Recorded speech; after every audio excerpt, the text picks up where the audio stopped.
Welcome to day 16 of 25 Days of Christmas Horror.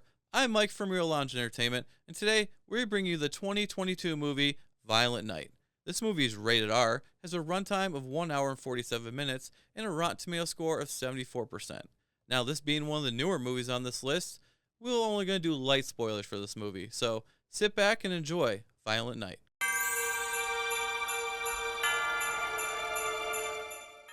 Now, is this movie actually a horror movie? Not really. I would almost consider it more action movie in the vein of Die Hard. But we're going to count for this list anyways. So let me know in the comments, would you consider this movie a horror movie or just an action movie? So this movie revolves around the real Santa played by David Harbour. Now, he starts off at a bar getting drunk, and we follow him on Christmas Eve as he delivers presents. But he's also questioning if this is going to be the last Christmas, because everyone's become selfish and only asks for video games and money and has no Christmas spirit. In fact, we have a scene here where he is shown just stuffing a stocking full of money. Look at this. I definitely believe in Santa still. Man, that never happened in my house. I would have the most Christmas spirit ever if that happened every year. So the current house Santa's at is a huge mansion of this really rich family. The monarch of the family is played by Beverly D'Angelo from Christmas Vacation. I guess she finally wised up and divorced Clark and has become very successful. So the other family members in this house is her daughter and her family, who are just suck-ups and want the money and the power. The other one is her son, and he's secretly separated from his wife, but they're pretending just for the sake of the family. And the son's daughter, Trudy, who is actually the heart and soul of this movie and the only true believer in Santa through this whole movie. So then the turn happens. Half the people working the party are actually this group of people who want to steal $300 million that the family has in the vault. This group is led by the always great John Leguizamo. And if you want to hear anything about that, watch our podcast about Super Mario Brothers because he was awesome in it. So the family gets taken hostage. Santa gets stuck in the middle, but he wants to help because of Trudy and how she's a true believer. They even talk on the radio. Santa, are you there? Santa, can you hear me? Santa, respond. This movie lies. He never answers the radio. Actually, this movie doesn't lie because it's a very violent night.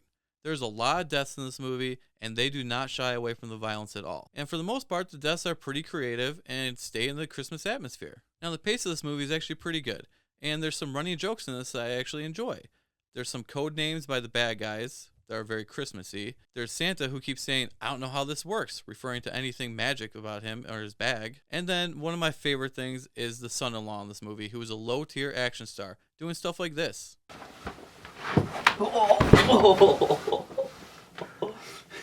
That was supposed to happen. For this movie to work, you needed the right actress for 3 roles. The first one was Trudy. She needed to be a good actress who was come off as innocent and very sweet. Check. Leah Bradley did a really good job, especially in the Home Alone tribute scenes. Second, you needed a bad guy that was believable, but not over the top.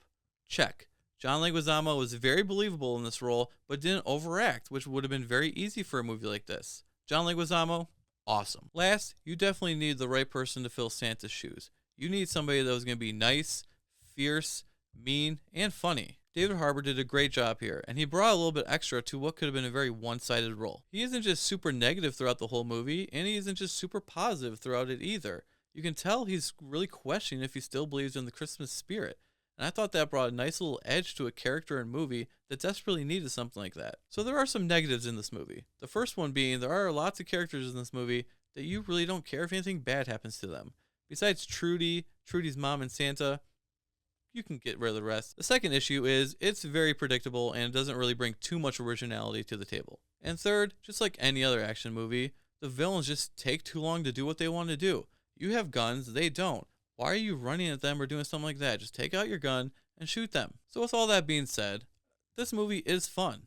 I give it 2.5 out of 5 stars. And on a good day, it might even be a 3.